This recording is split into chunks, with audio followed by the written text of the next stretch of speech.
Hello students, this is Vikas Garg. Welcome you on my YouTube channel. Students, today we will discuss about the chapter accounting equation of 11th class and chapter number 6. Students, in previous video in the chapter number 3 accounting principle, we had discussed accounting principle dual aspect concept. Dual aspect concept यानी मैंने chapter number 3 आपको करवाया था। Video मेरी आप देखिएगा, अगर आपने नहीं देखी है तो वो देखिएगा। उसमें मैंने एक ड्यूअल एस्पेक्ट कंसेप्ट बताया था। और ये ड्यूअल एस्पेक्ट कंसेप्ट क्या होता है स्टूडेंट्स? एज पर dual aspect concept every transactions has two aspect. यानी कि हर ट्रांजैक्शंस के दो एस्पेक्ट होते हैं, one is debited and another will be the credited. तो इसी कंसेप्ट को हम इस अकाउंटिंग कंसेप्ट में करेंगे, अकाउंटिंग इक्वेशन में करेंगे। कैसे करेंगे आज ये हम इस वीडियो में देखेंगे। देखिए स्टूडेंट्स, उसमें मैंने आपको एक इक्वेशन भी बताई थी ड्यूअल एस्पेक्ट कंसेप्ट में। Assets is equal to liabilities plus capital. यानी जो लेफ्ट हैंड साइड असेट्स है that will be equal to the right hand side that is liability plus capital. यानी कि इसी इक्वेशन से ये पूरा चैप्टर होगा। इसमें जो है हम देखिए रेवेन्यू को करेंगे, रेवेन्यू एक्सपेंडिचर भी करेंगे, असेट्स भी करेंगे, लायबिलिटीज भी करेंगे। यानी आपकी असेट्स क्या होंगी, या तो इंक्रीज होगी या डिक्रीज होगी। तो जो इंक्रीज या डिक्रीज असेट्स होगी तो जो उसका ट्रीटमेंट है हम असेट साइड में करेंगे, जो ये असेट साइड है। इसी प्रकार से आपकी जो लायबिलिटीज़ हैं ये आपकी इंक्रीज होगी या डिक्रीज होगी। आपकी लायबिलिटी इंक्रीज होगी या डिक्रीज होगी वो हम कहाँ करेंगे, लायबिलिटीज़ में करेंगे। अब बचा क्या हमारे पास, कैपिटल। जो भी हमारी रेवेन्यू या एक्सपेंडिचर हैं उनको जो हम ट्रीट करेंगे वो हम कैपिटल से करेंगे। कैसे करेंगे वो भी हम पढ़ेंगे इसी वीडियो में। राइट स्टूडेंट्स, तो देखिए बिल्कुल इजी चैप्टर है। तो हम इसमें assets is equal to liability plus capital की इक्वेशन लेके चलेंगे, और जो रेवेन्यू या एक्सपेंसेस हैं इंक्रीज होंगे या डिक्रीज होंगे वो हम कैपिटल से एडजस्ट करेंगे। कैसे करेंगे वो भी मैं आपको बताऊंगा। इसी प्रकार से जो असेट्स इंक्रीज या डिक्रीज, देखिए मैंने आपको पहले सेकंड चैप्टर में भी बताया था असेट्स क्या होती हैं और असेट्स कौन कौन सी होती हैं। करंट असेट्स बताई थी, नॉन करंट असेट्स बताई थी। एक बार फिर से बता देता हूँ। इसमें मैंने आपको कैश इन हैंड बताया था, स्टॉक बताए थे, डेटर्स बताए थे, ये सारी करंट असेट्स बताई थी। इसी प्रकार से नॉन करंट असेट्स में मैंने आपको लैंड बताया था, बिल्डिंग बताई थी। ठीक है, तो ये सारी जो असेट्स हैं वो हमें इसमें यूज़ करनी है, जैसे भी क्वेश्चन में गिवन होगा। इसी प्रकार से लायबिलिटीज में जो इस चैप्टर में चाहिए हमें आउटस्टैंडिंग एक्सपेंसेस चाहिएगा, कोई क्रेडिटर्स चाहिएगा, तो वो हम इसमें यूज़ करेंगे। राइट, देखिए मैंने कुछ ट्रांजैक्शंस ली हैं इसमें। तो आज इस वीडियो में हम जितने भी ये ट्रांजैक्शंस हैं इनका ट्रीटमेंट देखेंगे। देखिए मैंने ऊपर लिखा assets is equal to liability plus capital, जो मैंने आपको इक्वेशन बताई थी। ठीक है, सबसे पहले फर्स्ट ट्रांजैक्शन ली मैंने, Mukesh started business with cash ₹1 lakh. Mukesh ने जो 1 लाख रुपीज़ लगाकर बिजनेस स्टार्ट किया है वो है 1 लाख रुपीज़। तो मैंने आपको बताया था जो पैसा लगाकर बिजनेस स्टार्ट किया जाता है वो हमारे लिए कैपिटल कहलाती है। राइट, तो फॉर्म में क्या आया हमारे पास, देखिए 2 ट्रांजैक्शंस इसमें हो जाती हैं। हमारे पास क्या आया, मेरे पास फॉर्म में कैश आया 1 लाख रुपीज़। ये मेरे पास कैश आया, और कैश हमारी क्या होती है, असेट्स होती है।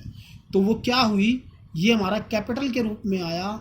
तो ये कैपिटल लायबिलिटी प्लस कैपिटल में आ जाएगा।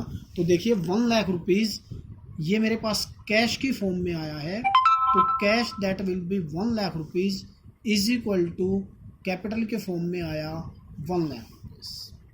राइट, तो ये इसकी equation. Second, purchase goods for cash.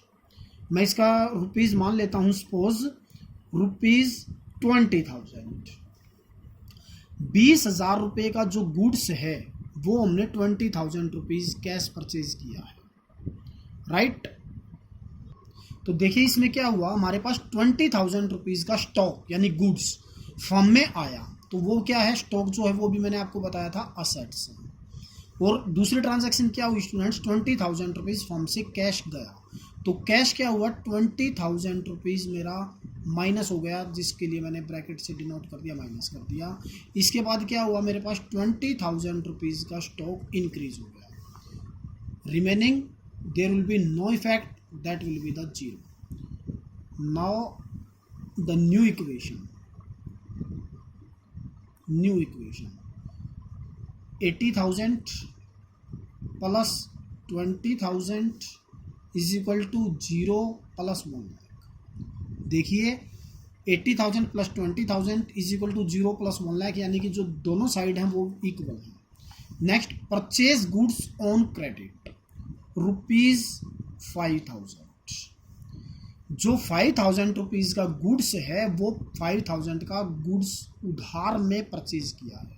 और मैंने आपको स्टूडेंट्स बताया था सेकंड चैप्टर से, अगर उधार माल परचेज करते हैं तो वो हमारे क्या हो जाते हैं, वो हमारे क्रेडिटर्स हो जाते हैं, जो कि लायबिलिटी होती हैं। तो मैं इस क्रेडिटर्स को लायबिलिटी के अंडर लिख देता हूँ, राइट। अब देखिए 5,000 रुपीज़ का क्या हुआ, क्रेडिटर्स इंक्रीज हो गए और दूसरी तरफ मेरा स्टॉक इंक्रीज हो गया। कैश पे हमारा कोई इफेक्ट नहीं आया तो ये 0 हो गया। इसी प्रकार से स्टॉक जो है 5,000 रुपीज़ का इंक्रीज हो गया, तो मैंने स्टॉक में प्लस कर दिया 5,000 रुपीज़। अब जैसे ही हमने ऊपर कैश में परचेज किया था तो कैश हमारी पास से चला गया था, तो मैंने माइनस कर दिया था। बट इसमें क्या है, वो हमने उधार में परचेज किया, क्रेडिट पे परचेज किया है, तो that will be the increase of the creditor. Creditor जब अराइज होते हैं, मैंने आपको पहले वीडियो में बताया था जब सेकंड चैप्टर करवाया था, कि अगर कोई उधार माल परचेज किया जाता है तो वो क्रेडिटर्स अराइज हो जाते हैं। तो यहाँ पे जो 5,000 रुपीज़ की हैं वो क्रेडिटर्स अराइज हो जाएंगे और कैपिटल पे कोई इफेक्ट नहीं आया, तो हम इनको भी क्या कर देंगे, इनको निकाल लेंगे। Final equation, new equation 80,000 plus 25,000 is equal to 5,000 plus 1 lakh. देखिए यहाँ पे भी हमारी जो दोनों साइड हैं वो इक्वल हो जाती है। Paid purchase furniture for cash ₹10,000, मान के चलता हूँ मैं 10,000। हमने जो कैश फर्नीचर परचेज किया है वो 10,000 रुपीज़ का किया है। तो मेरे पास क्या हुआ स्टूडेंट्स, कैश चला गया, 10,000 रुपीज़ कैश चला गया, मैंने माइनस कर दिया। बदले में मेरे पास क्या आया, फर्नीचर आया। और फर्नीचर क्या है, हमारी असेट्स है। तो मैं ऊपर क्या लिखता हूँ, फर्नीचर लिख देता हूँ, क्योंकि मैंने अभी आपको बताया ड्यूअल एस्पेक्ट कंसेप्ट के according every transaction has 2 aspect, one is debited and another will be the credited. It means what is come and second will be gone. एक चीज़ आएगी तो दूसरी जाएगी। तो मैंने 10,000 रुपये का फर्नीचर परचेज किया, तो मेरे पास क्या हुआ, कैश गया, फर्नीचर आया, स्टॉक पे हमारा कोई इफेक्ट नहीं, that will B denoted by the 0 and furniture 10,000 rupees से हम लिख देंगे।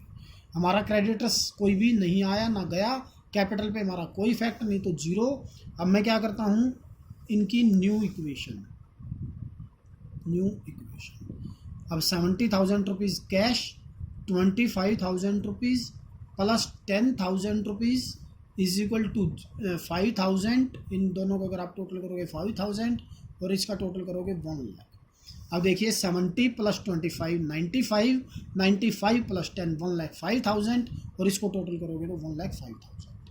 Next, paid rent. देखिए स्टूडेंट्स, ये एक्सपेंडिचर है, सपोज ₹2,000, 2,000 रुपये किराया दिया। अभी मैंने आपको बताया था कि जो एक्सपेंसेस हैं, जो रेवेन्यूज़ हैं, वो हम कैपिटल से एडजस्ट कर लेंगे। अब क्या हुआ, ये हमारा एक्सपेंडिचर है, एक्सपेंडिचर है तो क्या हुआ, हमारी कैपिटल कम हो गई। और दूसरा क्या हुआ, हमारे पास से कैश चला गया, तो हमने क्या किया, कैश 2,000 रुपीज़ माइनस। स्टॉक पे कोई इफेक्ट नहीं, फर्नीचर पे कोई इफेक्ट नहीं, क्रेडिटर पे कोई इफेक्ट नहीं, जबकि जो हमारी कैपिटल है वो 2,000 रुपीज़ से माइनस हो जाएगी, क्योंकि जितने इनकम या एक्सपेंडिचर होंगे वो कैपिटल से एडजस्ट होते हैं। इनकम प्लस हो जाएगी और जो एक्सपेंडिचर हैं वो हमारे माइनस हो जाएंगे। अब अगर आप इनको देखें तो ये हमारी क्या हो जाएगी, new equation. 70 minus 2 68,000 plus 25,000 plus 10,000 is equal to 5,000 इसका टोटल, और इसकी बात करेंगे 98,000। इन दोनों का टोटल है 1,03,000। अगर आप इनका टोटल करेंगे तो भी आ जाएगा 1,03,000। रिसीव्ड कमीशन, ये क्या है, हमारी रेवेन्यू है यानी इनकम है, ₹5000। सपोज 5000 रुपये कमीशन मिला, तो मैं क्या करूँगा, मेरे पास क्या हुआ, कैश प्लस हो गया और कैपिटल क्या हो जाएगी, इंक्रीज हो जाएगी। जैसे मैंने अभी आपको बताया था, अगर कोई भी इनकम होगी कैपिटल प्लस और कोई एक्सपेंडिचर होगा तो कैपिटल माइनस। कैश आया है तो वो कैश में प्लस माइनस हो जाएगा। अब देखिए ये हो गया हमारा 73,000 rupees new equation, 25,000 rupees, 10,000 rupees, कितना टोटल हुआ इनका, 73 + 25 98,000 + 10 1,08,000। अब इनका भी देखिए 1,08,000 ही होना चाहिए, 5,000 + 1,03,000। अगर आप इनकी कैलकुलेशन करेंगे 1,03,000। Withdrew cash for private use ₹3,000। मैंने आपको बताया था सेकंड चैप्टर में जब बेसिक अकाउंटिंग टर्म करवाई थी, when the proprietor withdrew some cash और the goods withdrew for personal use that's called drawing. यानी जब बिजनेस का मालिक अपने पर्सनल यूज के लिए बिजनेस से कोई कैश या कोई गुड्स विड्रॉन करता है तो वो हमारी ड्राइंग बन जाती है। तो फर्म से क्या हुआ, फर्म का क्या इफेक्ट पड़ा, अब देखिए उसने कैश को विड्रॉ किया है तो फर्म से कैश 3,000 रुपीज़ चला गया, और दूसरा क्या हुआ, कैपिटल माइनस हो जाएगी हमारी, क्योंकि हमारी जो कैपिटल है वो कम हो गई। तो ये क्या हुआ स्टूडेंट्स, 3,000 रुपीज़ कैश माइनस हो गया। स्टॉक पे कोई इफेक्ट नहीं, फर्नीचर पे कोई इफेक्ट नहीं, क्रेडिटर पे कोई इफेक्ट नहीं, जबकि 3,000 से हमारी कैपिटल जो है वो माइनस हो गई। तो ये हम क्या करेंगे, न्यू इक्वेशन फाइंड आउट करेंगे। न्यू इक्वेशन, ये देखिए 70,000, 70 + 25,000 95 + 10 1,05,000। अब देखिए इनका टोटल कितना आया, 5,000 1,00,000।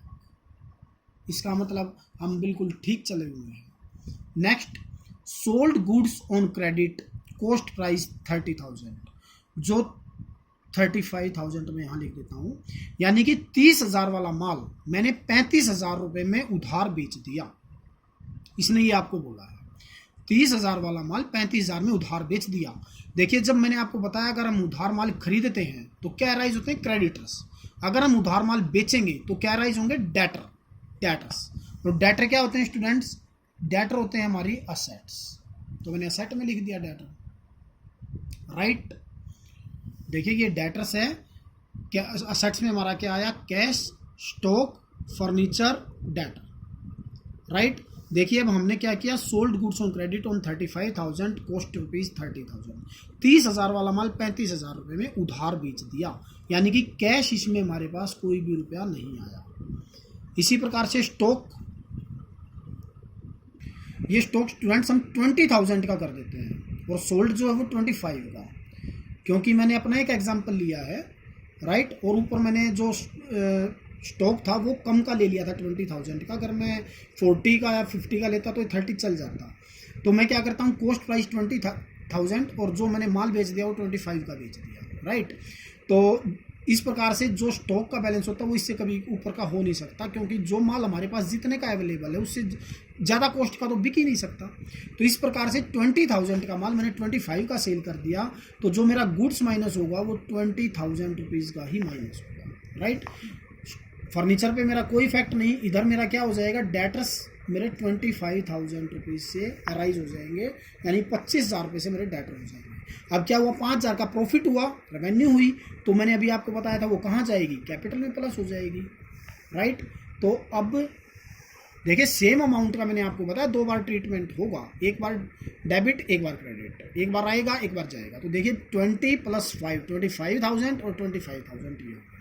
तो जो न्यू इक्वेशन बनेगी आपकी वो आपकी स्टूडेंट्स हो गई 70,000 प्लस ये हो जाएगा 5,000 प्लस 10,000 प्लस 25। अब इनका टोटल देखिए कितना हुआ, 70, 75, 85, 90 और 20, 1,10,000। अब इनका टोटल देखिए 5,000 प्लस 1,05,000, यानी कि इनका टोटल भी 1,10,000। पेड टू क्रेडिटर्स, मान लो रुपीज़ 4,000, राइट। जो क्रेडिटर हैं हमने उनको 4,000 रुपीज़ पेड कर दिया, यानी कि मेरे पास से क्या हुआ, कैश चला गया, कितना गया 4,000।